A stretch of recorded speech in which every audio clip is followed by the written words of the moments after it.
ఈ రకంగా గ్రామీణ అభివృద్ధి భాగంగా 12,769 గ్రామ పంచాయతీలకు 14 ఆర్థిక సంఘం సిఫార్సు ప్రకారం 5,380 కోట్లు కానీ ఈ రకంగా వేల కోట్లు లక్షల కోట్ల రూపాయలు ఈ ప్రభుత్వానికి మరి కేంద్రం సాయం చేసిన సంగతి నేను గుర్తు చేస్తూ ఇంకా చాలా ఉంది అధ్యక్ష. కానీ నాకు ఇచ్చిన సమయంలో మరి ఇవన్నీ చదవడం కన్నా నేను ముఖ్యంగా వారు చెప్పినటువంటి పవర్ దాని మీద నేను చెప్పాలనుకుంటున్నాను అధ్యక్ష.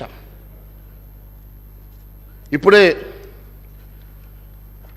గౌరవ సభ్యులు హరీష్ రావు గారు మాట్లాడుతూ ఇందాక మీటర్లు పెట్టాలని చెప్పి కేంద్ర ప్రభుత్వం చెప్పిందని. ఇంత శుద్ధ అబద్ధం అధ్యక్ష, ఇంత అబద్ధం ఒక సీనియర్ లెజిస్లేటరు 5 సార్లు గెలిచిన లెజిస్లేటర్ ఈ రకంగా అబద్ధాలు చెప్పడము, సభలో అబద్ధాలు చెప్పడం ఎంతవరకు సమంజసం అధ్యక్ష?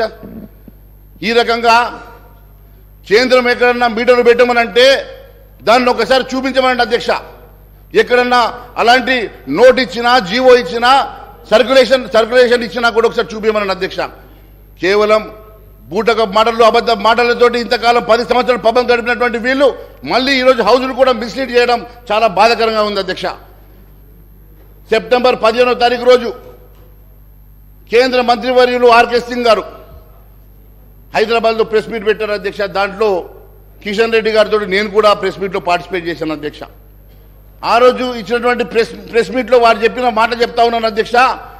కేంద్ర ప్రభుత్వం రైతుల వ్యవసాయ మోటార్లు మీటర్లు పెడుతుందని చెప్పి దుష్ప్రచారం చేస్తూ ఉన్నారు, విద్యుత్తును ప్రైవేట్ పరం చేస్తున్నదని చెప్పి బీఆర్ఎస్ ప్రభుత్వం దుష్ప్రచారం చేస్తూ ఉన్నది.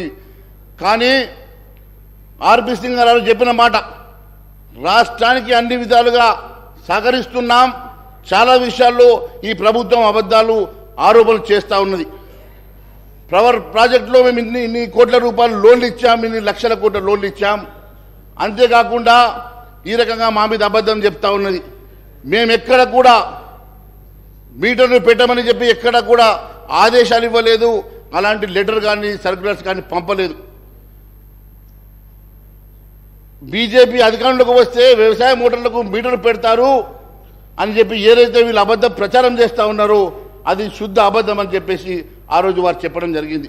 అంతేకాదు అధ్యక్ష, తెలంగాణ రూరల్ ఎలక్ట్రిఫికేషన్ కార్పొరేషన్ ద్వారా గత తెలంగాణ ప్రభుత్వానికి 1,57,000 కోట్ల రూపాయలు మంజూరు చేశాం. దాంట్లో కేవలం 19,700 కోట్ల మినహా దాదాపు 1,40,000 కోట్ల రూపాయలు ఆల్రెడీ వాళ్ళు వాడుకున్నారని చెప్పి సెప్టెంబర్ 15వ తారీఖు రోజు కేంద్ర మంత్రి గారు ఇచ్చినటువంటి నివేదిక అధ్యక్ష. మరి అంతేకాకుండా పవర్ ఫైనాన్స్ కార్పొరేషన్ ద్వారా 1,08,000 కోట్ల రూపాయలు రుణాలు మంజూరు చేశాం. దాంట్లో 91,000 కోట్ల రూపాయలు ఆల్రెడీ దాంట్లో వాడుకున్నారని చెప్పి. మరి ఇన్ని లక్షల కోట్ల రూపాయలు కేంద్ర ప్రభుత్వం ద్వారా సహాయ పొంది కూడా కేంద్ర ప్రభుత్వం మీద ఈ రకంగా నెపం పెట్టడం, కేంద్ర ప్రభుత్వం మీద అబద్ధాలు చెప్పడం ఇది ఎంతవరకు మరి సమంజసమని చెప్పి అడుగుతా ఉన్నాను. కేంద్ర ప్రభుత్వం ఎక్కడ కూడా మీటర్ల విషయం చెప్పలేదు, కేంద్ర ప్రభుత్వం ఎక్కడ మీటర్ బిగిస్తామని చెప్పలేదు. కానీ కేంద్ర ప్రభుత్వం మీద భారతీయ జనతా పార్టీ మీద ఈ రకమైనటువంటి అబద్ధ ప్రచారాలు చేయడం మానుకోవాల్సిందిగా నేను మీ ద్వారా వారిని సూచిస్తూ ఉన్నాను. అంతేకాకుండా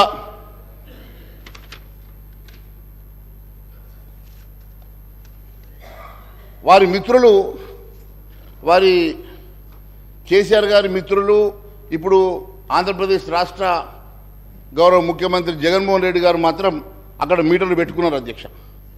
మీటర్లు పెట్టుకొని ఆ మీటర్లకు కూడా ఒక సంజాయిషి ఇచ్చుకున్నాడు అధ్యక్ష. ఆయన ఇచ్చిన స్టేట్మెంట్ చెప్తా ఉన్నాను. వారికి ఒక జీవో ఇచ్చారు అధ్యక్ష. జీవో MS 22 తేదీ 1 సెప్టెంబర్ 2020 రోజు. ఆ ప్రభుత్వ ఉత్తర్వుల ప్రకారం చెప్తున్నాం అధ్యక్ష, అంటే మీటర్ల ఏర్పాటు రైతుకు ₹1 కూడా చెల్లించాల్సిన అవసరం లేదు. రైతులు ఎన్ని యూనిట్లు వినియోగిస్తారో దానికి అయ్యే ఖర్చు మొత్తం ప్రభుత్వమే భరిస్తుంది.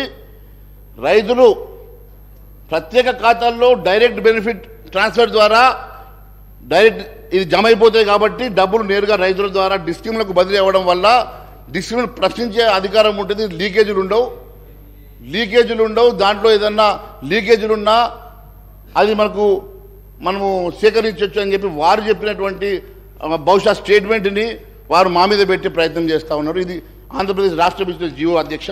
కానీ ఎక్కడ కూడా కేంద్ర ప్రభుత్వం కానీ భారతీయ జనతా పార్టీ కానీ ఎక్కడ కూడా చెప్పినటువంటి దాఖలాలు లేవు అధ్యక్ష.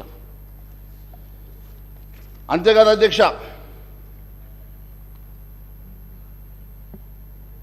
తెలంగాణ రాష్ట్రం ఈరోజు 6,71,757 కోట్ల రూపాయల అప్పు చేసి దాదాపుగా మనకొచ్చే రెవెన్యూలో 35% జీతాలకు సాలరీస్కి ఖర్చు అవుతా ఉంది అధ్యక్ష.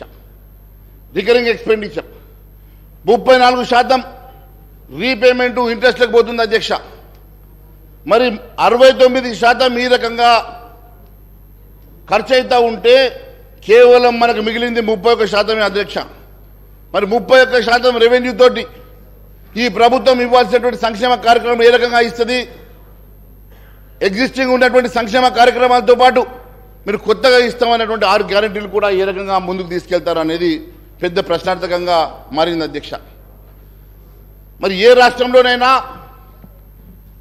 దాదాపు 69% మరి ఈ రకంగా ఖర్చు అయితే మనకు మిగిలే 31%లో మరి డెవలప్మెంట్ యాక్టివిటీస్ దాంట్లోనే, సంక్షేమ కార్యక్రమాలు వాటిలోనే ఈ రకంగా సంక్షేమ కార్యక్రమాలు డెవలప్మెంట్ యాక్టివిటీస్ 31% రెవెన్యూ తోటి ఏ రకంగా ముందుకు తీసుకెళ్తారో మరి గౌరవ ముఖ్యమంత్రి గారు కూడా చెప్పాల్సిందిగా మేము కోరుతా ఉన్నాం.